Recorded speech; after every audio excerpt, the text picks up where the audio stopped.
নবী করিম সাল্লাল্লাহু আলাইহি ওয়াসাল্লামের দাওয়াতের কারণে কিছু সংখ্যক মানুষ সবেমাত্র মুসলমান হয়েছিল।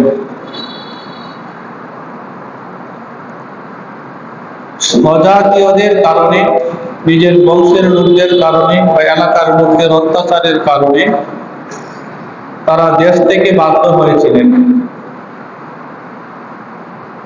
পরপর দুইবার তারা আবিসিনিয়ায় হাবশায় হিজরত করেছিলেন। সেখানেও কাফেরদের ষড়যন্ত্র অব্যাহত ছিল। হাবশার বাদশাহ নাজ্জাশী তাদেরকে জায়গা করে দিলেন, তাদের নিরাপত্তার ব্যবস্থা করলেন। এবারে নবী করিম সাল্লাল্লাহু আলাইহি ওয়াসাল্লাম চিন্তা করলেন, নিজ দেশ মক্কায় নবীজি দ্বীনের কাজ করতে বাধাগ্রস্ত হইলেন। নবীজির দেশ কোথায়? মক্কা। এই মক্কায় নবীজি ইসলামের কাজ করবে, দ্বীনের কাজ করবে, আল্লাহর আইনের কথা বলবে, কিন্তু এলাকার মানুষেরা, কাফের মুশরিকেরা নবীজিকে বাধা দিলেন, অত্যাচার করলেন। অত্যাচার অতিষ্ঠ হয়ে নবীজির সঙ্গী সাথীগণ এলাকা ছেড়ে অন্যত্র চলে গেছেন। নবী সাল্লাল্লাহু আলাইহি ওয়াসাল্লাম এবার কৌশল অবলম্বন করলেন। এলাকাতে অনেক মেহনত করা হয়েছে, ফলশ্রুতিতে এলাকার মানুষের অনেক কটু কথা, অনেক নির্যাতন সহ্য করতে হয়েছে। নবীজি আবার কৌশল অবলম্বন করলেন এই যে এখন থেকে বাহিরের মানুষদেরকে দাওয়াত দিন।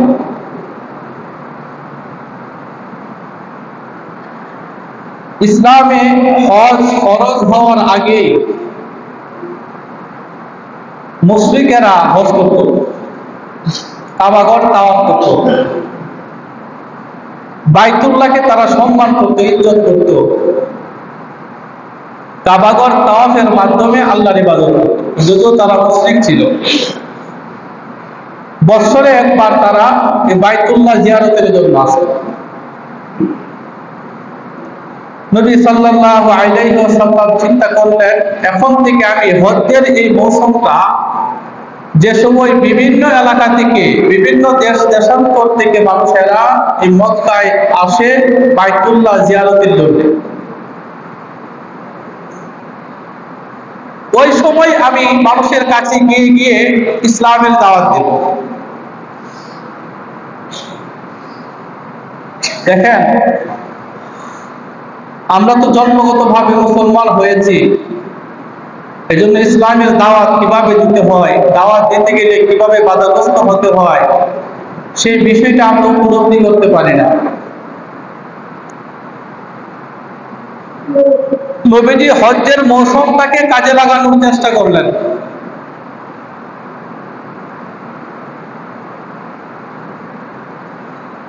নবুয়তের 11তম বছরে, নবুয়ত পাওয়ার 11 নম্বর বছরে ইয়াসরিব থেকে অনেক মানুষ হজ করার জন্য আসছে। কোন এলাকা? নামটা মনে রাখতে হইব। ইয়াসরিব নামটা কি?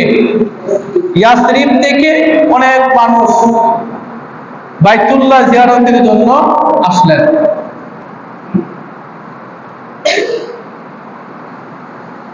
এর মধ্যে নবী সাল্লাল্লাহু আলাইহি ওয়াসাল্লাম রাতের বেলা বের হলেন, যে মানুষ তো জিয়ারত করে তাঁবুতে গিয়ে বসবে, বিশ্রামের যে জায়গা আছে, এখন তো বিশাল অট্টালিকা, খুব আরামের হোটেল আছে, যাওয়ার আগে চিন্তা করে ভালো জায়গা পাওয়া যাবে কিনা, হজ উমরা করার সময় ভালো মানের হোটেল আছে কিনা, খাবার দাবার কেমন হইব, ও চিন্তা করে কিনা। তো তখনকার সময়ে এত ভালো মানের হোটেল ছিল না, ওনারা পাহাড়ে, পর্বতে, জঙ্গলে যেখানে জায়গা পাইতো তাঁবু গেড়ে সেখানে বসবাস করত, রাতে অবস্থান করত, দিনের বেলা গিয়ে। নবী সাল্লাল্লাহু আলাইহি ওয়াসাল্লাম রাতের বেলা বের হলেন। উদ্দেশ্য কি? ইসলামের দাওয়াত দেওয়া। তিনি দেখলেন ঘুটঘুটে অন্ধকার রাতে একটা জায়গার মধ্যে সামান্য একটু আলো জ্বলতেছে। ওইখানে গিয়ে দেখেন 6 জন যুবক যারা ইয়াসরিব থেকে এসেছিল, তারা একসাথে বসে গল্প গুজব করতেছে। নবী সাল্লাল্লাহু আলাইহি ওয়াসাল্লাম এই 6 জন যুবকের কাছে গিয়ে কথা বললেন, সালাম দিলেন, তাদের সাথে কথা বলে ইসলামের দাওয়াত দিলেন। 6 জন যুবক নবীজির কথা শুনে, নবীজির চেহারা দেখা, তার উত্তম আদর্শ দেখা সাথে সাথে কালিমা পড়ে মুসলমান হয়ে গেছে।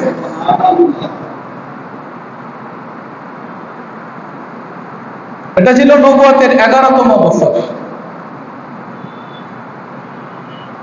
অনেক কথাবার্তা হলো। এই 6 জন যুবকের পিছনে নবীজি মেহনত করলেন, যুবকদেরকে টার্গেট করলেন যে এই যুবকরা যদি ইসলামের ছায়াতলে চলে আসে তাহলে গোটা সমাজে পরিবর্তন চলে আসে। 6 জন যুবক ইসলাম গ্রহণ করে নিজ দেশে চলে গেলেন। তাদের বাড়ি হলো ইয়াসরিব। সেখানে গিয়ে নবীজির শেখানো পদ্ধতি অনুযায়ী মানুষদেরকে ইসলামের দাওয়াত দিতে লাগলেন। চুপে চুপে বন্ধু বান্ধবদেরকে দাওয়াত দিলেন, খেলার সাথীদেরকে দাওয়াত দিলেন, একসাথে চলাফেরা করে ব্যবসা বাণিজ্য করে তাদেরকে দ্বীনের দাওয়াত দিলেন। কিন্তু মানুষেরা ইসলাম গ্রহণ করে না। 1 বছরে তারা শুধুমাত্র 7 জন মানুষকে ইসলাম গ্রহণ করাইতে পারছে। কয়জন? 7 জন। নবুয়তের 12তম বছর। আগের 6 জন আর এখন 7 জন, কতজন হয়েছে? 13 জন। 12তম বছরে যখন আবার হজ্জের মৌসুম চলে আসছে, ওই সময় নতুন 7 জন মুসলমানদেরকে নিয়ে পুরাতন 6 জন মুসলমান মক্কায় আসার ইচ্ছা করছে। পুরাতন 6 জনের মধ্য থেকে 1 জন মাত্র আসতে পারেন নাই, 5 জন আসছে আর 7 জন সাথে আসছে, মোট হইল 12 জন। নবুয়তের 12তম বছরে এই 12 জন লোক মক্কায় আসছে হজ পালন করার জন্য। সুবহানাল্লাহ বলেন। তারা আয়েশা তাওয়াফ করতেছে, জিয়ারত করতেছে, বাইতুল্লাহ জিয়ারত করলেন, তাওয়াফ করলেন। ওইদিকে পূর্বের মুসলমানেরা নবীজিকে জানাইলেন যে আমরা কয়েকজন নতুন মুসলমান বানাইছি, তারা আপনার সাথে দেখা করবে। নবী সাল্লাল্লাহু আলাইহি ওয়াসাল্লাম রাতের বেলা মিনার নিকটবর্তী একটা ঘাটিতে এই 12 জন লোকের সাথে সাক্ষাৎ করলেন। মিনার নিকটবর্তী যে ঘাটিতে নবীজি সাক্ষাৎ করলেন, কথাবার্তা বললেন এবং ওইখানে ওই 12 জন লোকের সাথে চূড়ান্ত ভাবে কথা বললেন। ইসলাম গ্রহণ করলে তার কি কাজ করতে হবে, নবীজি পুরা বিষয় তাদের সাথে আলোচনা করলেন। স্বাভাবিকভাবে যারা আদর্শবান, সে যদি কাউকে তার দলে নিতে চায়, তার কাছে ভিড়তে দেয়, তাহলে সমাজে যে সমস্ত বদ অভ্যাসগুলো আছে, ওই বদ অভ্যাসগুলো পরিত্যাগ করার জন্য তাকে সর্বপ্রথম শর্ত দিবে। কি বলেন? দিবে কিনা? যে সমাজে বেশি চুরি চলে, চুরি ডাকাতি চলে, জিনা ব্যভিচার চলে, কথায় কথায় মানুষদেরকে অপবাদ দেয়, মিথ্যা অপবাদ দেয়, যে সমাজে আল্লাহর অবাধ্যতা বেশি হয়, মূর্তি পূজা চলে, এই কাজগুলো যারা সবসময় করত, এখন ওই লোকগুলো যদি ভালো পথে আসতে চায়, তাহলে এই লোকগুলোকে সর্বপ্রথম ওই শর্তগুলোই দিবে যে কাজগুলো সে বেশি পরিমাণ করত, ওইগুলো যেন সে না করে। কথা ঠিক কিনা? কারণ ভালো কোনো মানুষের সাথে চলতে হলে তার আদর্শ ভালো করতে হবে। তার মূর্তি পূজা করা যাবে না, তার চুরি করা যাবে না, জিনা ব্যভিচার করা যাবে না, মদ পান করা যাবে না, এবং কাউকে কথায় কথায় মিথ্যা অপবাদ দেওয়া যাবে না। এরকম বদ গুণ যাদের আছে, এমন মানুষগুলো সঠিক পথে আসতে হলে তাকে শর্তগুলো দেওয়া প্রয়োজন।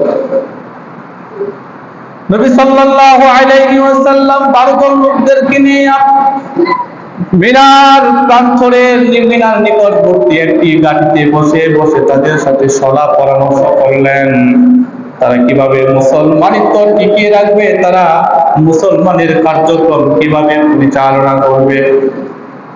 নবী সাল্লাল্লাহু আলাইহি ওয়াসাল্লাম ওই ঘাটিতে 12 জনের সাথে একান্ত কথা বললেন আর তাদেরকে বললেন, তোমরা যদি আমার আদর্শে আদর্শিত হতে চাও, ইসলাম ধর্ম গ্রহণ করতে চাও, মুসলমানদের ছায়া তলে পতাকা তলে যদি আসতে চাও, তাহলে তোমাদের শপথ করতে হবে, তোমাদের অঙ্গীকারাবদ্ধ হতে হবে, আমার আদর্শ মেনে চলতে হবে। আল্লাহ রাসূল সাল্লাল্লাহু আলাইহি ওয়াসাল্লাম ওই ঘাটিতে তাদেরকে 6টা শর্ত পালনের জন্য আদেশ করলেন। কয়টা শর্ত? 6টা। প্রধানত 6টা জিনিসের কথা বললেন, 6টা শর্তের কথা বললেন। এই শর্তগুলো তোমাদের মানতে হবে। আন্না রাসূলুল্লাহ সাল্লাল্লাহু আলাইহি ওয়াসাল্লাম قال, নবীজি 12 জন মুসলমানদেরকে বললেন, বাইউনি আলা আল্লাহ তুশরিকু বিল্লাহ, তোমাদের 1 নাম্বার শর্ত হলো তোমরা কখনো আল্লাহর সাথে কাউকে শরীক করবে না। কয় নাম্বার শর্ত? 1 নাম্বার। কারণ তাদের মধ্যে মূর্তি পূজা বেশি ছিল, আল্লাহর সাথে শরীক করা, অংশীদার সাব্যস্ত করার স্বভাব তাদের মধ্যে বেশি ছিল। যদিও কাবা বাইতুল্লাহ জিয়ারতের জন্য আসতো, কিন্তু তারা আবার আল্লাহর সাথে শিরিক করতো, মূর্তির পূজা করতো, পাথরের পূজা করতো, গাছের পূজা করতো, সূর্যের পূজা করতো, যেটা আল্লাহর সাথে শরিক না। আল্লাহ তাআলা সর্বপ্রথম শর্ত দিলেন, বাইউনি আল্লাহ তুশরিকু বিল্লাহি শাইআ। 1 নম্বর শর্ত, তোমরা আল্লাহ তাআলার সাথে কাউকে কোনো কিছুকে তোমরা শরীক সাব্যস্ত করবে না, অংশীদার সাব্যস্ত করবে না। এই শর্ত তোমাদের মানতে হবে।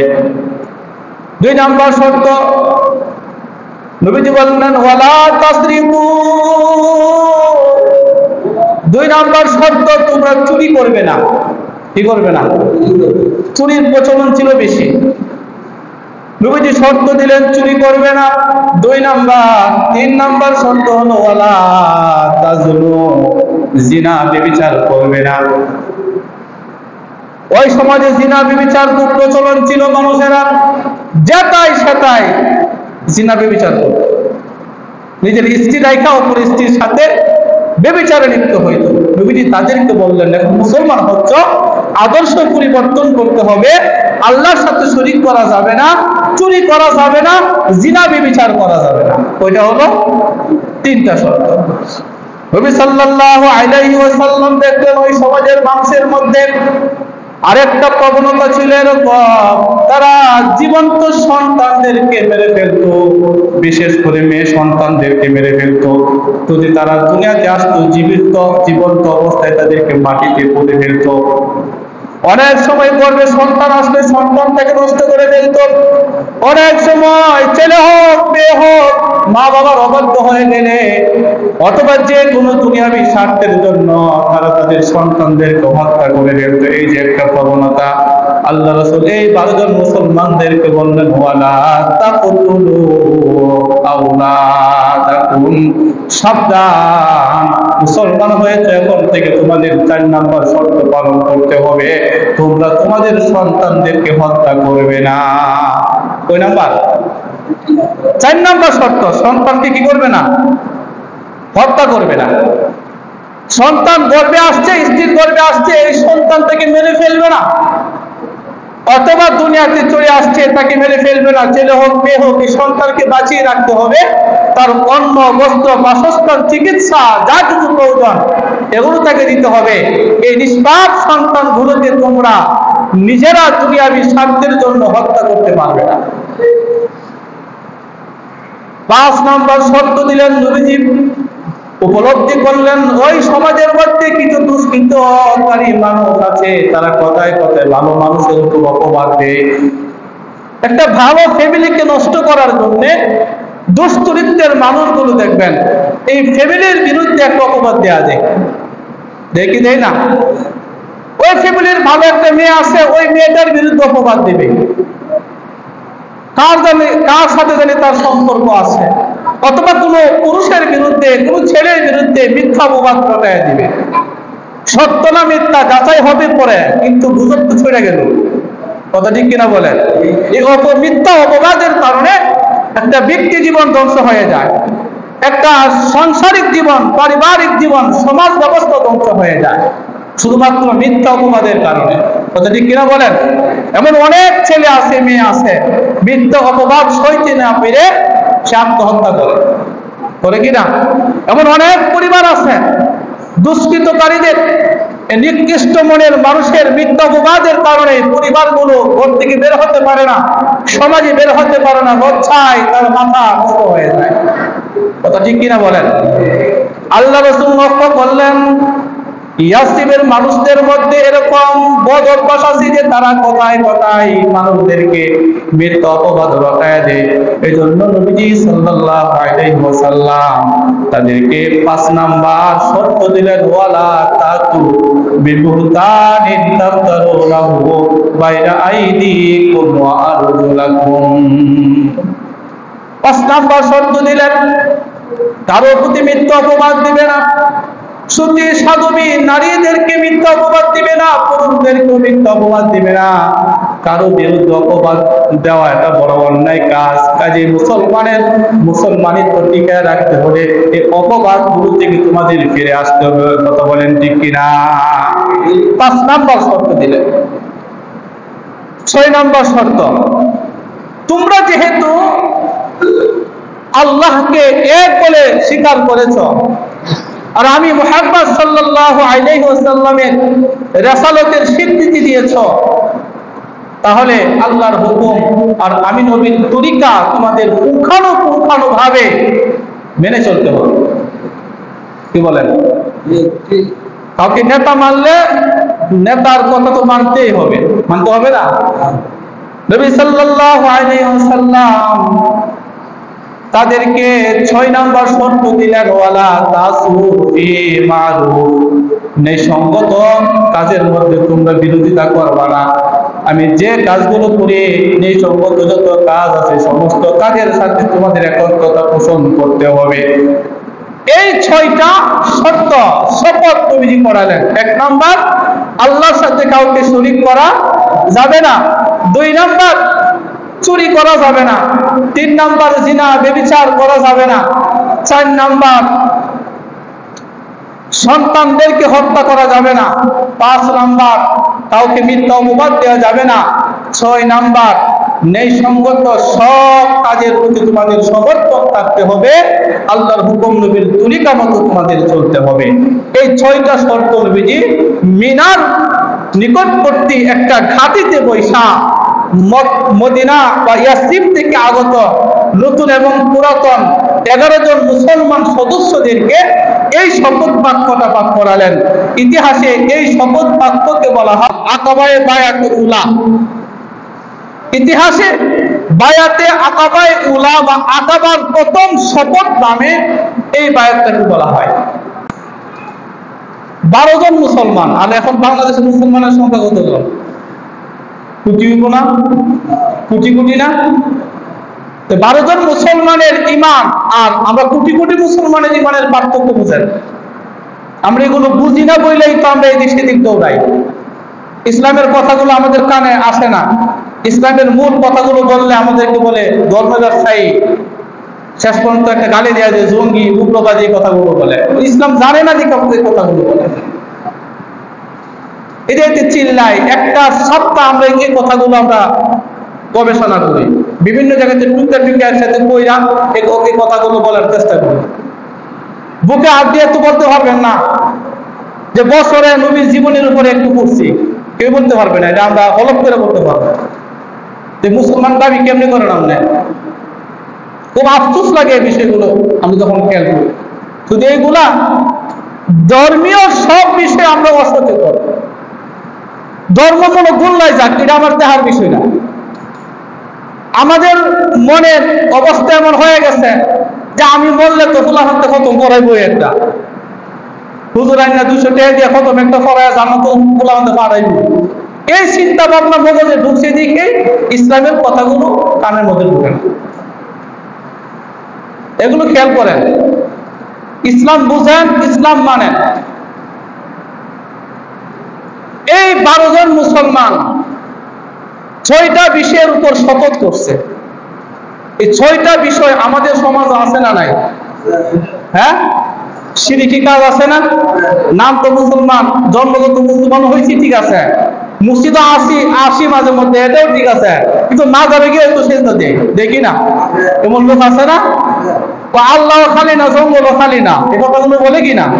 এই যে শিরকি কথা, এগুলো 12 জন লোকদেরকে নবীজি যেভাবে শপথ দিছে, এগুলো তো আমাদের জন্য প্রযোজ্য। কি বলেন, প্রযোজ্য কিনা? 2 নাম্বার যে শর্ত দিছে, তোমরা চুরি করবা না। খালি হ্যাঁ চুরি করতো না, না আমাদের সমাজ হইব না। কথা বল না কেন? 50 টাকা দেবেন একটা জিনিস চুরি করলে পিড়ায়া অবস্থা কাহিল করেন। চুরি জিনিসটা কত খারাপ, কত নিম্নমানের হইলে নবীজি এই শর্ত দিতে পারে, সাবধান, কোনো কিছু চুরি করবা না। জিনা ব্যভিচার আছে না নাই? কতক্ষণ নাকি আছে না নাই? জিনা ব্যভিচার সমাজে বাবার সামনে জিনা করে কিচ্ছু কয় না, টাকা আইতাছে, অসুবিধা নেই। পারিবারিক সাপোর্টে জিনা ব্যভিচার হচ্ছে, ঘরে ঘরে জিনা ব্যভিচার হচ্ছে, এই বিষয়ে কেউ কথাও বলে না। পরিবার জানতেছে, দেখতেছে, অসুবিধা নাই, করো, টাকা তো ইনকাম হইতেছে। তখন আছে না নাই? এগুলো শুধু 12 জনে পালন করবো না আমাদের জন্য? সন্তানদের হত্যা করবে না। সন্তানদেরকে হত্যা করি কিনা? করে। পেটে লাগতেও করে, বাইরে হওয়ার পরেও সন্তানকে হত্যা করে। মাঝে মধ্যে টিভিতে দেখায় না এরকম সংবাদ? এরপরে মিথ্যা অপবাদ দেওয়া, আছে না নাই? মানুষের প্রতি মন্দ ধারণা করা, আছে না নাই? মিথ্যা অপবাদ দেয়। মসজিদের সভাপতি হয়েছে, সেক্রেটারি কেশিয়ার হয়েছে, দেখবেন বাইরে থেকে কইব সেক্রেটারি সাহেব না জানি মসজিদের কত টাকা খাইতেছে। কোনো কথা কই কি না? টাকা সব কেশিয়ারের কাছে মনে মনে মন্দ ধারণা করব, এই টাকা দিয়া তার সংসার চলে, এই টাকা দিয়ে ব্যবসা বাণিজ্যটা করে। এই যে একটা মন্দ ধারণা, অপবাদ দেওয়া, কত বড় গুনাহ হইলে পরে নবীজি এই কথা সম্পর্কে নিষেধ করছেন, মিথ্যা অপবাদ দেওয়া যাবে না। একজন একটা ব্যবসা করতেছে, ভালোভাবে চলতেছে, হকভাবেই চলে, মনে মনে ধারণা করতেছে হ্যাঁ জানি কত অসৎভাবে ব্যবসাটা করতেছে, এবং মন্দ ধারণা আছে না নাই? এগুলো ছাড়তে হবে। মুসলমান হইলে এগুলো ছাড়তে হবে। যদি স্পষ্ট প্রমাণ থাকে, আপনি সবার সামনে উত্থাপন করেন, বিচার সালিশ করেন, সাক্ষ্য প্রমাণ থাকলে এই কথাগুলো বলেন। যদি আপনি সাক্ষ্য প্রমাণ ছাড়া, নির্দিষ্ট সত্যায়ন করা ছাড়া কারো বিরুদ্ধে যদি অপমান দেন যে একজন মসজিদের সভাপতি টাকা খাইতেছে, সেক্রেটারি টাকা খাইতেছে, কিসের টাকা খাই লাইতেছে, এই কথা যদি বলবেন, গুনাহে কাবিরা, বড় গুনাহ হবে, কবিরা গুনাহ হবে আপনার। এই 12 জন লোক মুসলমান হইয়া মক্কা থেকে ইয়াসরিবে চলে গেছে। মক্কা থেকে ইয়াসরিবে চলে গেছে। মক্কা কি শুধু ইয়াসরিবে শুধু 12 জন লোক আছে না আরো আছে? আর অনেক আছে, হাজার হাজার। কিন্তু এই 12 জন লোক ইসলামের পক্ষের লোক, ইসলামের পক্ষের লোক, আল্লাহর পক্ষের লোক, নবীর পক্ষের লোক, ইসলামী আইনের লোক। এই 12 জন লোক ইয়াসরিবে গিয়া মুসলমান বানানোর জন্য আপ্রাণ চেষ্টা করতে লাগলেন। ঘরে ঘরে আত্মীয় স্বজনের কাছে গেছে, ভাই, চাচতো ভাই, খালতো ভাই, মামাতো ভাই, তাদের কাছে যায় যায় ইসলামের সৌন্দর্য ফুটে তুলছে। গেছিলাম মক্কায়, সেখানে গিয়া একজনের সাথে দেখা হয়েছে, এত সুন্দর চেহারা, কথাবার্তা এত সুন্দর, ভালো লাগে, দিল পরিবর্তন হয়ে যায়। আমরা তো তার ধর্ম গ্রহণ করে আসছি, তোমরাও ধর্ম গ্রহণ করো। এভাবে 12 জনে মিল্লা এক এক দিন সময় কইরা, কেউ আসরের পরে, কেউ মাগরিবের পরে, এক একজন ব্যবসা করতে গেলে লোকের বন্ধু বান্ধবদের কেউ ব্যবসার হালতে ইসলামের দাওয়াত দেয়, একসাথে কাজ করতে গেছে, কাজ করা হালত ইসলামের দাওয়াত দিতেছে। একটা বছর পর্যন্ত এই 12 জনে মিল্লা ওইখানে গিয়া মুসলমানদেরকে তারা দাওয়াত দিলেন। এরা যখন এই 12 জন লোক যখন মুসলমান হইলেন, মুসলমান হইয়া নবীজিকে জানাইলেন যে হুজুর, আমরা তো এখন আমাদের এলাকায় চলে যাব, কিন্তু অল্প সময়ে তো আমরা ইসলাম সম্পর্কে কিছুই জানি না। কি বলেন, অল্প সময়ে জানা সম্ভব? কাজে আমাদেরকে ইসলাম জানানোর জন্য, ইসলাম বোঝানোর জন্য আমাদের ইয়াসরিবে, আমাদের এলাকাতে আমাদের জন্য ইসলাম শিখাইতে পারেন, আমাদেরকে যেন যিনি কাজগুলো বুঝাইতে পারেন, আমাদেরকে একজন শিক্ষক দেন। সুবহানাল্লাহ বলবেন না? কি দিতে বলছে? শিক্ষক, একজন ধর্মীয় শিক্ষক আমাদেরকে দেন, যিনি আমাদেরকে ইয়াসরিবে গিয়া আল্লাহর কথা বলবে, নবীর কথা বলবে, ইসলামের কথা বলবে, আমাদেরকে ধর্ম শিক্ষা দিবে। কি শিক্ষা দিবে? এরা নিজেরা আবেদন করে নবীজির কাছে আবেদন করছে একজন শিক্ষক আমাদেরকে দেন। আমরা নগদে শিক্ষক পায়ও ইসলাম শিখি না, সস্তায় শিক্ষক পায়ও আমরা ধর্ম সম্পর্কে বুঝি না। শুধু এইটা না তো, শুধু এইটা না, আমার আপনার পোলাপান যে স্কুলগুলোতে পড়াশোনা করে, খেয়াল দিচ্ছেন? আপনি আপনার পোলারে ধর্ম শিখাইতেছেন, ইসলাম শিখাচ্ছেন কিনা একটু চিন্তা করছেন? আপনি নিজেও তো তাকে ইসলাম শিখাচ্ছেন না, বক্তব্য পাঠাচ্ছেন না, মাদ্রাসায় পড়াচ্ছেন না। আপনার ছেলেটা মেয়েটা স্কুলে পড়তেছে, কিন্ডারগার্টেনে পড়তেছে, কলেজে পড়তেছে, আপনি কি একটু খেয়াল নিচ্ছেন ওইখানেও কি আপনার ছেলেটা বা মেয়েটা ইসলাম শিখতেছে কিনা? বরং ওই স্কুলগুলোতে নাচ গান শেখানোর জন্য শিক্ষক নিয়োগ দেওয়া হয়েছে, ধর্ম শিক্ষক নাই। এই খবরটা আপনাদের আছে কিনা? কই থাকতো যদি, এমন একটা গার্ডিয়ানকে এই পর্যন্ত বাংলাদেশে দেখছেন? কোন একটা গার্ডিয়ান দাঁড়াইছে আমরা নাচ গান শেখানোর জন্য আমাদের সন্তানদেরকে স্কুলে দেই নাই, আমরা নাচ গান শেখানোর জন্য আমাদের সন্তানদেরকে স্কুলে এত টাকা দিয়ে পড়াশোনা করাই নাই, আমরা এই নাচ গানের শিক্ষক চাই না? একটা গার্ডিয়ান, মুসলমান নামের একটা গার্ডিয়ান, অভিভাবক পুরা বাংলাদেশে দেখান তো রাস্তা দাঁড়াইছে কিনা, প্রতিবাদ করছে কিনা? পত্র পত্রিকায় দেখছেন এরকম? কতক্ষণ দেখছেন? টেলিভিশনে দেখছেন? দেখেন নাই। আমাদের মতো বিধুলা দাড়িওয়ালা কয়েকটা লোক মাত্র একটু চেঁচামেচি করে, এই কথাগুলো বলে, প্রতিবাদগুলো জানায় যে নাচ গানের শিক্ষক আমরা চাই না, প্রত্যেকটা স্কুলে প্রাথমিক লেভেলে হোক, প্রত্যেকটা স্কুলের মধ্যে ধর্মীয় শিক্ষক নিয়োগ দিতে হবে।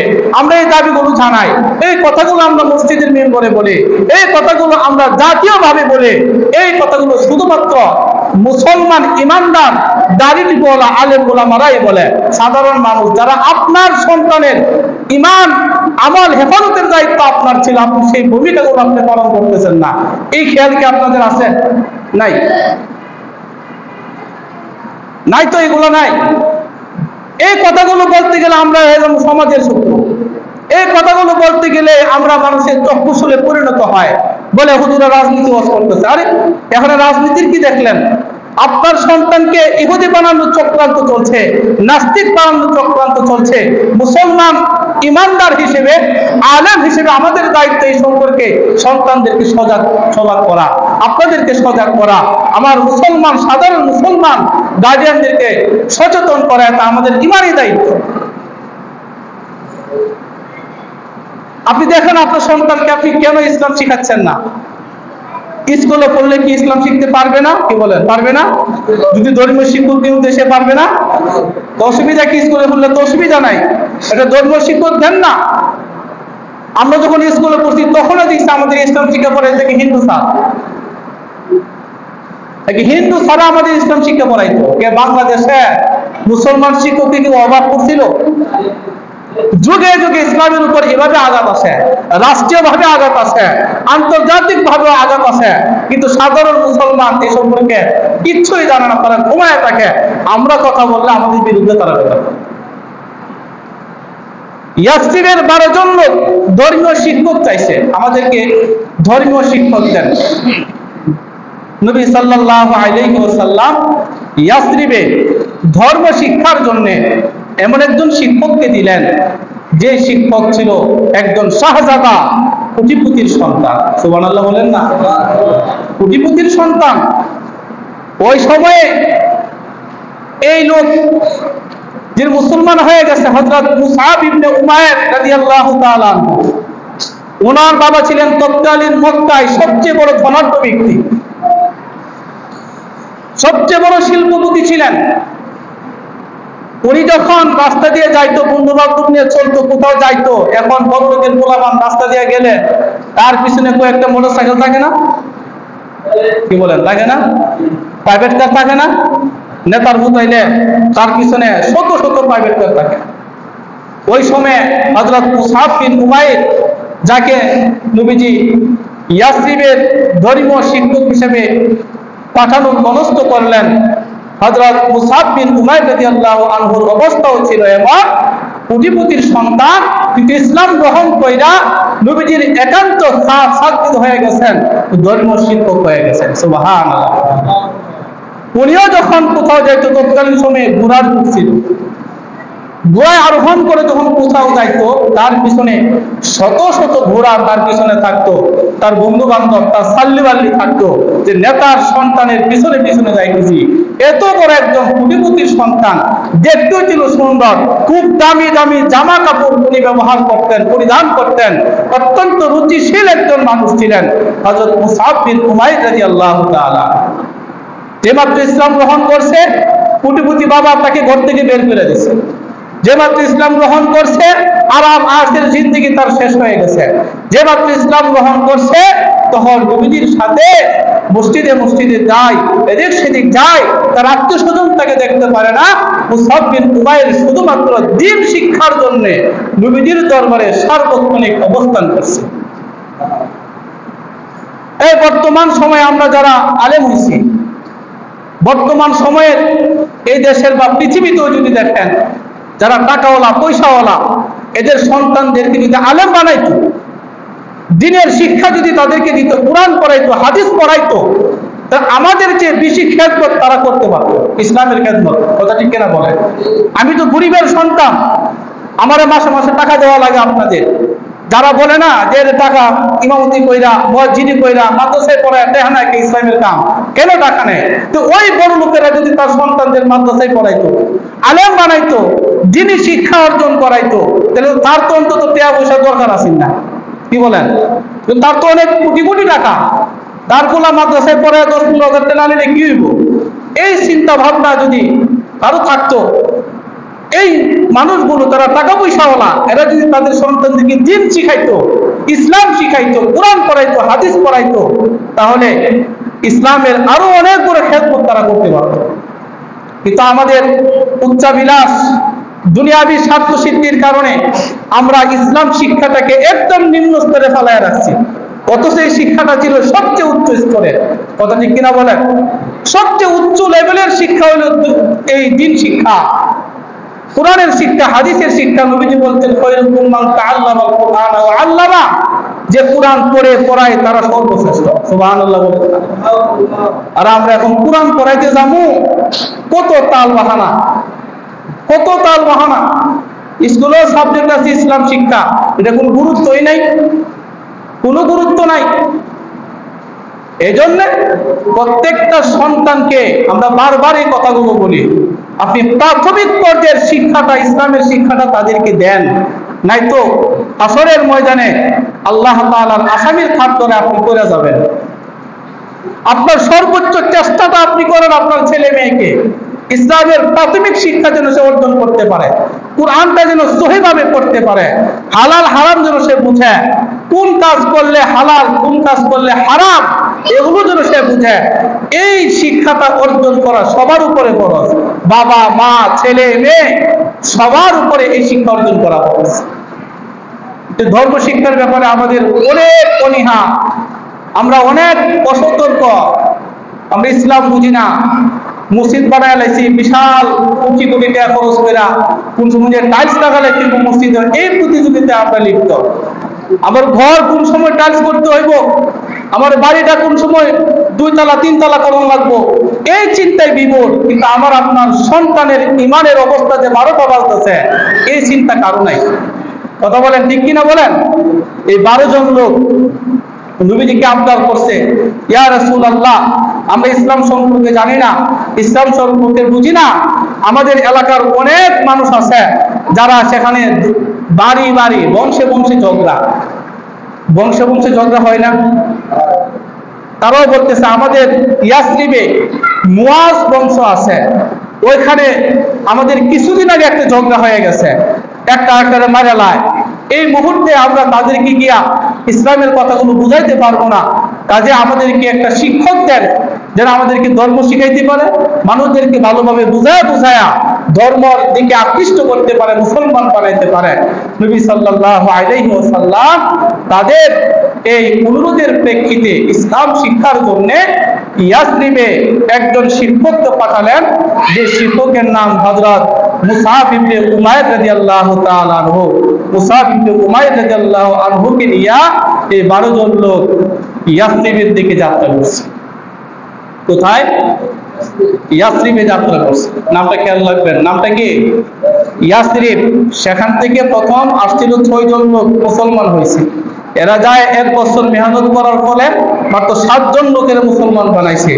নবুয়তের 10 বছরে আগের 6 জনের মধ্যে 5 জন, নতুন 7 জন মিল্লা 12 জন নবুয়তের 10 বছরের নবীর কাছে আয়েশা বাইআতে আকাবায়ে উলা, আকাবার প্রথম বাইআতে এই 6টা শর্তের উপরে, 6টা বিষয়ের উপরে তারা শপথ গ্রহণ কইরা তারা নবীর কাছে বলছে, আমাদেরকে একজন ধর্মীয় শিক্ষক দেন, আমাদের ইয়াসরিবে ধর্ম শিক্ষার জন্য একজন লোক দরকার।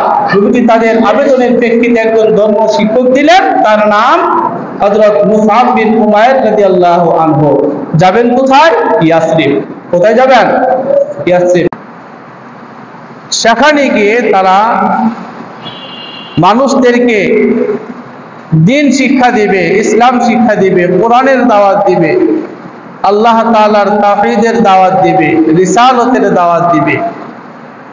হযরত মুসআব বিন উমাইর রাদিয়াল্লাহু তাআলা আনহু ইয়াসরিবে গিয়ে সেখানকার একজন মুসলমান হযরত আসাদ বিন জুরারা, তার ঘরে লজিং থাকলেন। কি থাকছে? লজিং। লজিং রাখে না এলাকাতে? আগের যুগের মানুষ এক জায়গা থেকে আরেক জায়গায় পড়াশোনা করতে গেলে বোরিং এ না খাইলে আশেপাশের বাড়িতে খানা খাইয়া পড়াশোনা করত। এমন হয়েছে না? লজিং থাকছে না এরকম? মুসআব বিন উমাইর ইসলামের একজন শিক্ষক, তিনি মানুষদেরকে ইসলাম শিক্ষা দিবেন। একজন মানুষের কাছে কি থাকছে? লজিং থাকছে। লজিং থাইকা ওইখানে থাইকা খাবার খেয়ে ওইখানে বসবাস করে ইয়াসরিবের মানুষদেরকে দ্বীনের দাওয়াত দেয়। কিসের দাওয়াত? দ্বীনের দাওয়াত দিচ্ছে, কোরআনের দাওয়াত, আল্লাহ তাআলার দাওয়াত দিচ্ছে, নবীজির দাওয়াত দিচ্ছেন। আসাদ বিন জুরারা রাদিয়াল্লাহু তাআলা স্বাভাবিকভাবেই যার বাড়িতে খানা খায়, যার বাড়িতে থাকে, ওই বাড়িওয়ালার সাথে এই লোকের একটা সম্পর্ক হয় কি হয় না? আর কথা কন না, হয় কি হয় না? তো সম্পর্ক হয়,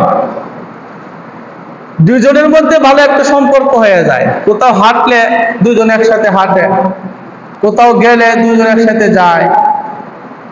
বাড়িওয়ালা আসাদ বিন জুরারা আর লজিং মাস্টার হযরত মুসআব বিন উমাইর রাদিয়াল্লাহু আনহু, যাকে নবীজি শিক্ষক বানায় ইয়াসরিবে পাঠাইছে, এই দুইজনে একসাথে বসে পরিকল্পনা করতেছে ইয়াসরিবের মানুষদেরকে কিভাবে আল্লাহমুখী করা যায়, কিভাবে নবীমুখী করা যায়, তাদের মধ্যে কিভাবে দ্বীন ঢুকানো যায়, তাদের মধ্যে কিভাবে আল্লাহর ভয় ঢুকানো যায়, ইসলামের দাওয়াত কিভাবে দেওয়া যায়। এই দুইজনে মিলেমিশে পরামর্শ করে। পুরা ইয়াসরিবে হাজার হাজার মানুষ, মুসলমান মাত্র 10-12 জন। আর এই 10-12 জনের মধ্যে একজন শিক্ষক মুসআব বিন উমাইর রাদিয়াল্লাহু আনহু। আসাদ বিন জুরারা আর মুসআব বিন উমাইর দুইজন একদিন ইয়াসরিবের বনু আসহাল একটা বংশের নাম, বড় একটা বংশ, ওই বংশের নাম বনু আসহাল। আমাদের সমাজে তো বংশ আছে, আছে না নাই? বিভিন্ন ধরনের বংশের নাম আছে না?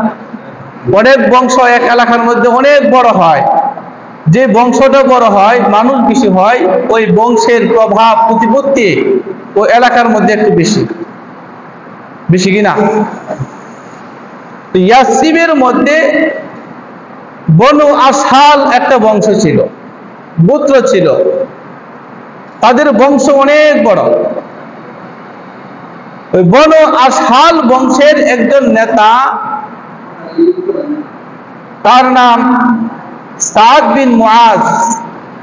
তারা কাফের, মুশরিক, মুসলমান হন নাই, কারণ তারা মুসলমান মাত্র 11 থেকে 12 জন, হাজার হাজার মানুষের মধ্যে মাত্র অল্প কয়েকজন মুসলমান।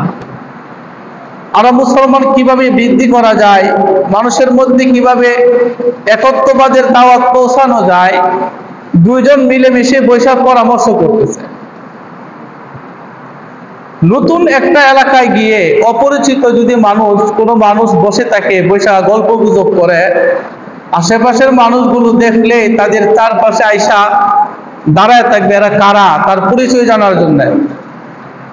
তো কূপের কাছে বৈশা হযরত মুসআব বিন উমাইর আর আসাদ বিন জুরারা যখন বৈশা বৈশা পরামর্শ করতেছে, এলাকার অনেক মানুষ তাদের পাশে এসে দাঁড়ায় গেছে, একটা সমাবেশের মতো হয়ে গেছে। কি ব্যাপার, এরা কারা? অনেক মানুষ পায়া হযরত মুসআব বিন উমাইর এবার মনস্থ করলেন, যেহেতু বেশি মানুষ চলে আসছে, এখন সবার কাছে দ্বীনের দাওয়াত দিয়ে দিই, কারণ অনেক মানুষ একসাথে পাওয়া যায় না। উনি তাদেরকে দ্বীনের দাওয়াত দিচ্ছে, ইসলামের সৌন্দর্য কি, আদর্শ কি, আল্লাহর হুকুম কি, নবীর তরিকা কি, এই বিষয়ে তাদেরকে বুঝাইতে লাগলেন। অপরদিকে বনু আসহাল বংশের একজন নেতা সাদ বিন মুআজ এবং উসাইদ বিন হুযাইর নামে দুইজন ব্যক্তি, সাদ বিন মুআজ আর উসাইদ বিন হুযাইর, এই দুইজন ব্যক্তি তারা তাদের বংশের মধ্যে সবচেয়ে বড় নেতা, বংশের অভিভাবক। তার ইশারায় বংশের সবাই চলে, যদি বলে ওইদিকে যাও ওইদিকে যাবে, যদি বলে ওইদিকে ভোট দিবা তাহলে সবাই ওইদিকে ভোট দিবে। এরকম ধরনের প্রভাবশালী একজন নেতা সাদ বিন মুআজ। ঘটনাক্রমে আসাদ বিন জুরারা, যিনি মুসআব বিন উমাইরের লুজিং যার বাড়িতে আছে, উনি আর সাদ বিন মুআজ, এরা দুইজন আবার খালাতো ভাই। বনু আসহাল বংশের নেতা সাদ বিন মুআজ আর উসাইদ বিন হুযাইর, এরা যখন হাঁটতে হাঁটতে এদিকে আসতেছিল, দেখলো বিশাল বড় একটা জামাত।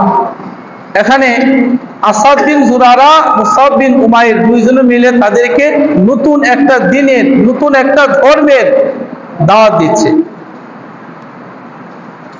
উসাইদ বিন হুযাইর সাদ বিন মুআজকে বলল, ওই যে দেখেন আপনার খালাতো ভাই কোন দেশ থেকে নতুন একজন লোক আইনা আমাদের গ্রামের সব মানুষদেরকে নতুন একটা ধর্মের দিকে নিয়ে যাইতেছে, এতে করে তো আমাদের ধর্মের ক্ষতি হবে। কাজে আপনি আপনার খালাতো ভাইকে নিবৃত্ত করেন, তাকে এই এলাকা থেকে তাড়ায় দেন। ওই যে হুজুর আসছে একজন দাওয়াত দেওয়ার জন্য, তাকেও তাড়ায় দেন। আসাদ বিন জুরারা রাদিয়াল্লাহু তাআলা আনহু যেহেতু সাদ বিন মুআজের খালাতো ভাই, এই আত্মীয়তার কারণে অনেক সময় তার একটা অপছন্দনীয় কাজ হওয়া সত্ত্বেও তাকে বাধা দিতে পারে না। তো উনি বলতেছে, সে আমার খালাতো ভাই, আমি কিছু বলতে পারবো না, তুমি যাও গিয়া তুমি তোমার মতো গিয়ে তারা শাসায় আসো। উসাইদ বিন হুযাইর তখন তাদের কাছে গেল, গিয়ে তাদেরকে বলল যে তোমরা এখানে নতুন একটা ধর্মের দাওয়াত দিতেছ, আর আমাদের ধর্ম থেকে মানুষদেরকে নতুন ধর্মে নিয়ে যাইতেছ। তোমরা যদি তোমাদের মাথাটা তোমাদের দেহর সাথে সংযুক্ত রাখতে চাও, তাহলে এই স্থান তোমরা ত্যাগ করো। তার মানে যদি নিজে বাঁচতে চাও, তাহলে কি করো? এই জায়গাটা ছেড়ে দাও। মুসাব বিন উমাইর রাদিয়াল্লাহু তাআলা আনহু যেহেতু ভালো দাওয়াত দিতে পারেন, তার কথার স্টাইল ভালো, মানুষকে বোঝানোর যে যোগ্যতা তার আছে, উনি উসাইদ বিন হুজাইলকে বললেন, ভাই, আমরা এখানে অল্প কিছুক্ষণের জন্য এসেছি, আমরা অল্প কিছুক্ষণ পরেই চলে যাব। আমরা যে দাওয়াতটা দিচ্ছি, আপনি আমাদের দাওয়াত, আমাদের কথাগুলো শুনেন, যদি ভালো লাগে তো আপনি গ্রহণ করবেন, ভালো না লাগলে আপনি গ্রহণ করবেন না, আমরা এমনি চলে যাব। দেখবেন দাওয়াত ও তাবলীগের কাজ যারা করে, এরা কিন্তু মানুষদেরকে এভাবেই বুঝায়, আমার কথা ভালো লাগলে আপনারা শুনেন, ভালো না লাগলে চলে যান। তো উনি মুসাব বিন উমাইর রাদিয়াল্লাহু তাআলা আনহু উসাইদ বিন হুজাইরের সামনে ইসলামের সৌন্দর্য তুলে ধরলেন, আল্লাহ তাআলার একত্ববাদের কথা তুলে ধরলেন। এক পর্যায়ে তিনি কুরআন থেকে তেলাওয়াত করে করে যখন শোনাইতে লাগলেন, উসাইদ বিন হুজাইরের দেহে এবং তার মনের মধ্যে অন্যরকম একটা পরিবর্তন চলে আসছে। সুবহানাল্লাহ। এদেরকে তাড়ানোর জন্য উসাইদ বিন হুজাইর তার ঘাড়ের মধ্যে তরবারি নিয়ে আসছিল, যে এদিক সেদিক করব আর তরবারি দিয়া সবাইকে হত্যা করব। যে মাত্র তিনি কোরআনের কথা শোনার জন্য ওই মজলিসে বসে গেলেন, আর মুসাব বিন উমাইর তাকে সুন্দরভাবে ইসলাম কি, আল্লাহ তাআলার নিয়ামতগুলো আমরা কিভাবে ভোগ করতেছি, এই কথাগুলো সঠিকভাবে বুঝাইতে লাগলেন, সাথে সাথে তার দিলের মধ্যে পরিবর্তন চলে আসছে। মুসাব বিন উমাইর কুরআনুল কারীম থেকে যখন তেলাওয়াত শুরু করছে, উসাইদ বিন হুজাইরের অন্তরে কম্পন সৃষ্টি হয়ে গেছে। তেলাওয়াত শেষ, উনি বললেন, আপনারা এত সুন্দর যে বাণী শোনালেন, এই বাণী যদি আমরা গ্রহণ করতে চাই তাহলে কি করতে হবে? বললেন, আমাদের এই বাণী গ্রহণ করতে হলে পাক পবিত্র হতে হবে, আপনাকে গোসল করতে হবে, গোসল করে পবিত্র হয়ে এরপরে আমাদের এই বাণী আপনি গ্রহণ করতে পারবেন। উসাইদ বিন হুজাইর সাথে সাথে গোসল করলেন এবং এই কোরআনের আকর্ষণে তিনি আল্লাহ তাআলাকে চিনার ইচ্ছা পোষণ করলেন, আল্লাহর একত্ববাদের শিক্ষা গ্রহণ করলেন। মুসাব বিন উমাইর রাদিয়াল্লাহু আনহুর কাছে কালিমা পড়ে তিনি সাথে সাথে মুসলমান হয়ে গেছেন। সুবহানাল্লাহ। আসছিলেন কি জন্য? তাদেরকে তাড়ায় দিবে, না গেলে মেরে ফেলবে। কিন্তু যখন সুন্দরভাবে ইসলামের দিক, ইসলামের সৌন্দর্য, আল্লাহর একত্ববাদের কথা, নবীজির রিসালতের কথা হযরত মুসাব বিন উমাইর তাকে সুন্দরভাবে বুঝালেন, তিনি কোরআনের আকর্ষণে কালিমা পড়ে মুসলমান হয়ে গেছেন। সুবহানাল্লাহ। এখন ওই যে নেতা বৈশা আছে, আর সাদ বিন মুআজ, তার কাছ থেকে জবাব দিব কি? জবাব আছে? সে তো দাঁড়ায় লইছে, সে তার বংশের লোকদের কাছে দাঁড়ায় দাঁড়ায় বক্তব্য দিতেছে, পাঠাইছি উসাইদ বিন হুজাইল কি তাদেরকে সাহায্য করার জন্য। কিন্তু উসাইদ বিন হুজাইল তো সেখানে গিয়ে কি হয়ে গেছে? মুসলমান হয়ে গেছে। এখন উসাইদ বিন হুজাইল বলতেছে, আমাদের একজন নেতা আছে, বড় নেতা, আপনারা যদি তাকে আয়ত্ত করতে পারেন, তাকে যদি মুসলমান বানাইতে পারেন, তাহলে তার কারণে তার বংশের পুরা মানুষ ইসলামে প্রবেশ করবে। সুবহানাল্লাহ বলে। তখন মুসাব বিন উমাইর, আসাদ বিন জুরারা, উসাইদ বিন উজাইল, এই তিনজন লোক সাদ বিন মুআজের কাছে গেছে। সাদ বিন মুআজ তাদেরকে দেখে এত খুশি, মনে মনে ভাবছে উসাইদ বিন হুজাইলকে পাঠাইছিলাম তাদেরকে সাহায্য করার জন্য, মনে হয় সাহায্য কইরা তার কাছে নিয়ে গেছে। ওই দিক দিয়ে সাদ বিন মুআজ উসাইদকে জিজ্ঞাসা করতেছে, কি ব্যাপার, খবর কি বলা? সে তখন বলল, আমি তো তাদেরকে নিষেধই করছি, কিন্তু তাদের কথাবার্তা শুনে না মনে হয়েছে তারা সুন্দর সুন্দর কথা বলে। সুবহানাল্লাহ। কিন্তু ভয় আর বলতে পারতেছে না যে আমি তাদের কথা শুনে কি হয়ে গেছি? মুসলমান হয়ে গেছি। তবে তারা বলছে আপনি যেটা বলবেন ওইটাই হবে, এই জন্য আপনার সাথে কথা বলতে আসছে। দেখেন কৌশল। মুসাব বিন উমাইর রাদিয়াল্লাহু আনহু, আসাদ বিন জুরারা, উসাইদ বিন হুজাইল, এই তিনজন সাদ বিন মুআজের কাছে গিয়েও একই কথা, কোরআনের কথা, আল্লাহ তাআলার একত্ববাদের কথা, আল্লাহ দুনিয়াতে কি কি নিয়ামত মানুষকে দান করছে, এই পৃথিবীতে আল্লাহ তাআলার অফুরন্ত নিয়ামতের কথা যখন বর্ণনা করছে, সাথে সাথে কোরআন থেকে তেলাওয়াত করে যখন তাকে শোনাইতে লাগলো, আল্লাহ তাআলা সাদ বিন মুআজের অন্তরেও পরিবর্তন করে দিলেন। সুবহানাল্লাহ। সাদ বিন মুআজও তখন তাদের দাওয়াত পায়া মুসলমান হয়ে গেছে। সুবহানাল্লাহ বলেন না? তো এখন দুইজন মুসলমান হয়ে গেল, আর দুজনের নেতৃস্থানীয় ব্যক্তি, তাদের বংশের মধ্যে সম্মানিত ব্যক্তি। সাদ বিন মুআজ যখন মুসলমান হয়েছে, তখন উনি ওনার বংশের সব লোকদেরকে ডাকছে, ডাইকা বলল যে তোমরা আমাকে কি মনে করো বলো তো, আমার সম্পর্কে তোমাদের ধারণা কি? বংশের সব মানুষদেরকে বলতেছে। সব মানুষ একত্রে জবাব দিল, আমরা তো আপনাকে নেতা মানি, অভিভাবক হিসাবে মানি, আপনি যা বলেন তাই আমরা গ্রহণ করে আপনাকে আমাদের সবার উপরে সম্মান দেই। এ হলো আমাদের আপনার সম্পর্কে আমাদের কি অভিমত। তখন সাদ বিন মুআজ, এখন তো সাহাবী হয়ে গেছে রাদিয়াল্লাহু তাআলা আনহু, উনি সবার সামনে ঘোষণা দিলেন, যদি আমাকে তোমরা সবাই মেনেই থাকো, আমাকে যদি তোমরা মান্য করেই থাকো, তাহলে শুনে রাখো, আমি এক আল্লাহতে বিশ্বাসী হয়ে গেছি, নবী মুহাম্মদকে নবী হিসেবে গ্রহণ করেছি। তোমরা যদি আল্লাহর উপর ঈমান না আনো আর তার নবীর উপর ঈমান না আনো, তাহলে আজ থেকে তোমাদের কারোর সাথে আমি কথা বলবো না। সুবহানাল্লাহ বলেন। দেখবেন একটা বংশের বড় নেতা যিনি হন, অভিভাবক যিনি হন, তিনি যদি রাগ করে, তাহলে এই বংশের সবাই মিলে পেরেশান তার রাগ কমানোর জন্য। ঠিক কিনা বলেন? সবাই তাকে সম্মান করে, তার ইশারা দিয়ে সবাই চলে। তো এখন বনু আশাল গোত্রের সব মানুষ পেরেশান হয়ে গেছে, নারী পুরুষ সবাই একত্রে পেরেশান হয়ে গেছে যে আমাদের নেতা যদি আমাদের সাথে কথা না বলে, তাহলে আমাদের শান্তি লাগবে না। তখন তার রাগ কমানোর জন্যে তারা চিন্তা করলো, যে ইসলামের কথা বলতেছে, যে ধর্মের কথা বলতেছে, ধর্ম সম্পর্কে আমরা তো তেমন জানি না। যখন তাদেরকেও ধর্ম সম্পর্কে জানিয়ে দেওয়া হলো, বনু আশাল গোত্রের সব মানুষ কালিমা পড়ে মুসলমান হয়ে গেছে। সুবহানাল্লাহ। সবাই মুসলমান হয়ে গেছে, শুধু একজন বাকি, একজন লোক বাকি না, তার নাম ছিল উসাইরিম, সে মুসলমান হয় নাই।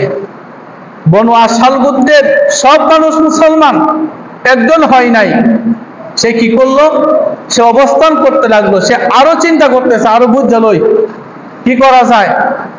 এভাবে পরবর্তীতে সে মুসলমান হয়েছে। এখন এই ইয়াসরিবে মুসলমান ছিল মাত্র 11 জন। কজন ছিল? 11 জন। এখন একটা বংশের সব মানুষ মুসলমান হয়ে গেছে, সব বিল্লাহ মুসলমান হয়ে গেছে 70-এর বেশি। কতজন?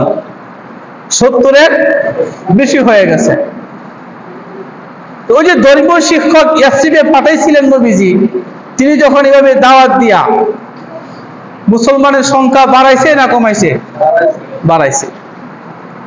নবুয়তের 14 বছর, নবীজি নবুয়ত পাওয়ার 13তম বছরের আগেই, হজ্জের আগেই, নবীজি যাকে শিক্ষক বানায় পাঠাইছিলেন ইয়াসরিবে, উনি এই সংবাদটা জানানোর জন্যে হজ্জের আগে মক্কায় চলে আসছে যে হুজুর, আমি ইয়াসরিবে গিয়া মানুষদেরকে দ্বীনের দাওয়াত দিছি, কোরআনের দাওয়াত দিছি, আল্লাহর একত্ববাদের কথা বলছি।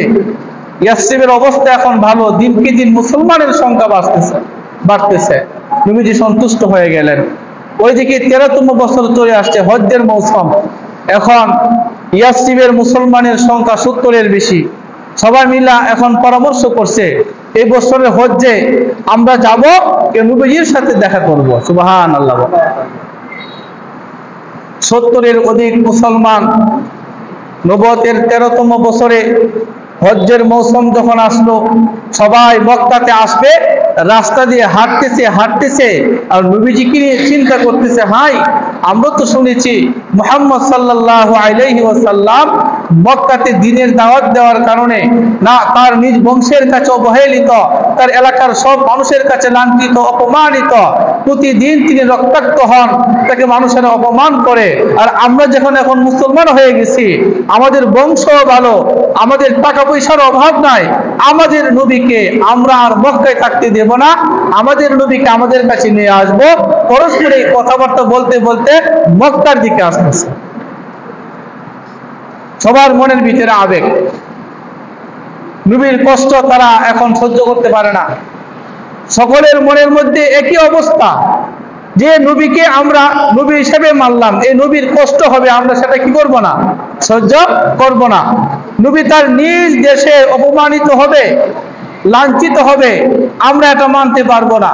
আমরা নবীকে গিয়ে বলবো, হুজুর আপনি আপনার এলাকা ছাইরা আমাদের কাছে চলে আসেন, আমরা আপনাকে মাথায় তুলে রাখবো, যথাযথ সম্মান দেব। এরকম চিন্তা ভাবনা করতে করতে তারা ইয়াসরিব থেকে কোথায় চলে আসছে, মক্কায়। পথ শুরু হয়ে গেছে, তাবুতে তাবুতে সবাই অবস্থান করতেছে। তৎকালীন সময়ে মুশরিক যারা ছিল তারাও তো হজ করতো, আইসা বাইতুল্লাহ জিয়ারত করতো। শত শত হাজার হাজার মুশরিকদের সাথে মাত্র 70 থেকে 80 জন মানুষ মুসলমান, এরাও আসতে হজ করার জন্য, বাইতুল্লাহ জিয়ারতের জন্য। যখন বাইতুল্লাহ জিয়ারত করে রাত যখন গভীর হয়ে গেছে, মিনার প্রান্তরে আবারও নবীজির সাথে তারা সাক্ষাৎ করবে, একটা সময় নির্ধারণ করছে, কোনো মুশরিক যেন না জানে। রাতের আধারে আবার এই 70 জন পুরুষ নবীজির সাথে সাক্ষাৎ করলেন। ওই সাক্ষাতে নবীজি তাদেরকে শপথ করালেন।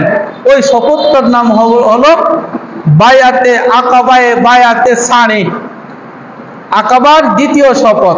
আকাবার দ্বিতীয় শপথ, আমরা গত জুম্মায় বলছিলাম আকাবার প্রথম শপথ, সেখানে 6টা বিষয়ের উপরে তারা অঙ্গীকার করছিল যে আল্লাহর সাথে কাউকে কি করবে না, শরীক করবে না, এবং চুরি করবে না, জিনা করবে না, এরকম 6টা বিষয়ের উপরে তাদের ওয়াদা ছিল। 70 জন নতুন মুসলমান যখন হজ্জের মৌসুমে নবীজির সাথে সাক্ষাৎ করলেন, মিনার মধ্যে গেলেন, নবীজি তার আপন চাচা আব্বাস রাদিয়াল্লাহু আনহু তখন মুসলমান ছিলেন না, কাফের ছিলেন, মুশরিক ছিলেন। নবীজি তার আপন চাচা আব্বাস রাদিয়াল্লাহু আনহুকে নিয়ে ওই তাবুতে গেছে, আকাবার শপথ যেখানে হবে ওই জায়গায় গেছে। তারা নবীজির সাথে নবীজির চাচাকে দেখা বললেন উনিকে, নবীজি বললেন উনি আমার চাচা। হযরত আব্বাস রাদিয়াল্লাহু আনহু তখনও মুসলমান না, উনি ইয়াসরিববাসীকে বললেন, শোনো, তোমরা যেহেতু এখানে এসেছো আমার ভাতিজার সাথে সম্পর্ক রাখার জন্যে, আমার ভাতিজা, যদিও আমরা আমাদের ভাতিজার ধর্মে এখনো প্রবেশ করি নাই, আমরা সবাই অমুসলিম মুশরিক, এরপরও আমাদের ভাতিজাকে আমরা সম্মান করি, ইজ্জত করি, তার উপরে কে আঘাত করবে আমরা সেটা মানতে পারবো না। তোমরা যদি আমার ভাতিজাকে তোমাদের দেশে নিয়ে যাও তাহলে তার পূর্ণ নিরাপত্তা ব্যবস্থা গ্রহণ করে নিবা, যদি নিরাপত্তা দিতে না পারো তাহলে তাকে তোমাদের কাছে নিয়ে যাও না।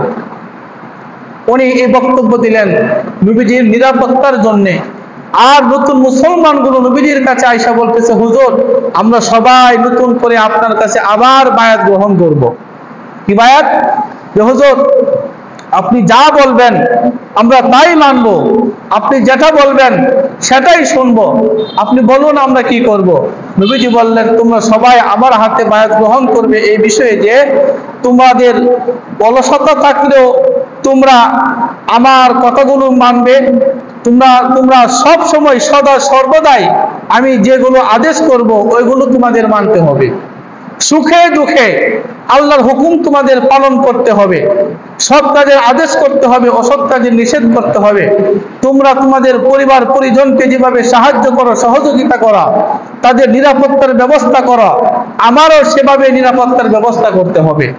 সব মুসলমান একসাথে বললেন, হুজুর আমরা আপনার এই শর্তে রাজি, আপনি যে কথাগুলো বলছেন এই কথাগুলো আমরা সবাই অক্ষরে অক্ষরে পালন করব। তবে হুজুর, আমাদের মনের মধ্যে একটা ইচ্ছা, আমরা যে আপনার সব কথা মানব, আপনাকে গ্রহণ করব, আপনাকে মানার কারণে, দিন গ্রহণ করার কারণে, মুসলমান হওয়ার কারণে আমরা আমাদের এলাকার অনেক কিছু থেকে বঞ্চিত হয়ে যাব। অনেকের সাথে আত্মীয়তার সম্পর্ক নষ্ট হবে, ইহুদিদের সাথে আমাদের যুদ্ধ হবে, আমাদের অনেক তিতিক্ষা করতে হবে, সহ্য করতে হবে। হুজুর, আপনি আমাদের কাছে আসবেন, আপনার নিরাপত্তা দেব, কিন্তু আপনি আমাদের কাছে আইসা যখন আপনার অবস্থা ভালো হবে, এক সময়, সব সময় তার খারাপ সময় যাইব না, যখন আপনার অবস্থা ভালো হবে তখন কি আপনি আমাদেরকে ছেড়ে আপনার আগের এলাকা মক্কায় চলে আসবেন? নবীজি বললেন, না, আমি এখন থেকে তোমাদের সাথে থাকব, তোমাদের রক্তই আমার রক্ত, তোমাদের কাজে আমার কাজ, আমি যা করব তোমাদের সাথেই নিয়ে করব, অবস্থা ভালো হলেও আমি তোমাদের সাথেই থাকবো। সুবহানাল্লাহ। নবীজি সাল্লাল্লাহু আলাইহি ওয়াসাল্লাম দ্বিতীয়বারের মতো তাদেরকে শপথ করালেন। ওই শপথের মধ্যে 73 জন পুরুষ নবীজির হাতে হাত রেখে মুসলমান হয়েছে, শপথ গ্রহণ করছে। কয়জন? 73 জন। আর 2 জন মহিলা, 2 জন মহিলা নবীজির কাছে মুসলমান হয়েছে, বায়াত গ্রহণ করছে, কিন্তু নবীজির হাতে হাত রাখে নাই। পুরুষ যারা ছিল তারা হাতে হাত রেখা শপথ করছে, মহিলারা কি করে নাই? হাতে হাত রেখা শপথ করে নাই। আর আমাদের দেশের বন্ডফিরেরা হাতে ধইরা, মাথায় ধইরা, শরীরে হাত দিয়া তাদেরকে মুরিদ করে, এরকম আছে না নাই? নবীজি সাল্লাল্লাহু আলাইহি ওয়াসাল্লাম উনি নিজে কোনো মহিলাকে কখনো কোনো সময় নিজ হাতে এভাবে হাত রেখা কি করে নাই? মুসলমান বানান নাই, বায়াত গ্রহণ করেন নাই। পুরুষদেরকে হাতে হাত রাখছে, মহিলাদেরকে শুধুমাত্র মুখে মুখে বলছে তুমি বলো লা ইলাহা ইল্লাল্লাহ, মহিলাও সাথে সাথে বলছে লা ইলাহা ইল্লাল্লাহ, তাকে কখনো হাত ধরে স্পর্শ করে নাই। কাজেই যারা হাতে হাত রেখে মহিলাদেরকে বায়াত করে, তোমার বন্ধফির আছে না, যদি দেখবেন তারা শরীয়তের খেলাফ কোনো কাজ করতেছে, মুরিদের বাড়িতে গিয়ে গিয়া পর্দার হুকুম তারা পালন করে না, মুরিদের বউ তার সামনে এসে তারা খানাইতেছে, পর্দা পুশিদা নাই, সে যতই উপরে উপরে বড় আল্লাহর উলি সাজক, সে ভণ্ড। সে কে? ভণ্ড। কারণ যিনি আল্লাহর উলি হবেন, ভালো পিসাব হবেন, তিনি কখনো শরীয়তের খেলাফ কোনো কাজ করবে না। কি বলেন? করবে? ছোট থেকে ছোট একটা আমলও তিনি ছাড়বেন না, মুস্তাহাব আমলও তিনি ছাড়বেন না, নফল আমলও তিনি ছাড়বেন না। আর সেই জায়গায় পর্দার বিধান তো ফরজ বিধান, ওই বিধান তিনি লঙ্ঘন করে পীর দাবি করে কিভাবে? তো নবীজি পুরুষ সাহাবীদেরকে হাতে হাত রেখে শপথ করাইছেন, আর মহিলাদেরকে মৌখিকভাবে শপথ করাইছে। তাদেরকে শপথ করায়া তাদেরকে বলছে, আমি তোমাদের মদিনাতে, আমি তোমাদের ইয়াসরিবে আমি কি করব? হিজরত করে যাব। যখন আল্লাহ তাআলা আমার উপর হুকুম করবেন তখনই যাব, তোমাদের কথার প্রেক্ষিতে সাথে সাথে যাওয়ার কোনো সুযোগ নাই, কারণ আমি চলি কেবলমাত্র আল্লাহ তাআলার হুকুমে। নবুয়তের 14 বছর 13তম বছরে হজ্জের মৌসুম শেষ, ইয়াসরিবের মুসলমানেরা শপথ গ্রহণ করে তারা সবাই মদিনার দিকে, ইয়াসরিবের দিকে চলে গেছে। নিজ নিজ এলাকায় গিয়া নবী সাল্লাল্লাহু আলাইহি ওয়াসাল্লামকে যে দাওয়াত করে আসছে, হুজুর আপনি অতি উচিতেই আমাদের ইয়াসরিবে গমন করবেন, আমরা আপনাকে সাদরে গ্রহণ করব, আপনার কথা মানব। তারা সেখানে গিয়ে অবস্থান করতে লাগলেন আর অপেক্ষার প্রহর গুনতে লাগলেন, কবে আল্লাহ তাআলা নবীজিকে আদেশ করবেন, হুকুম করবেন, মক্কা ছেড়ে ইয়াসরিবের দিকে আসবে, সে অপেক্ষার প্রহর তারা গুনতে লাগলেন। এ হলো নবীজির হিজরতের প্রেক্ষাপট শুরু। আমরা আগামী জুমায় ইনশাআল্লাহ বাকি আলোচনা করব। আল্লাহ তাআলা আমাদের সবাইকে নবী সাল্লাল্লাহু আলাইহি ওয়াসাল্লামের জীবনী শুনে বুঝে আমল করার তৌফিক দান করুন। সবাই বলে আমিন।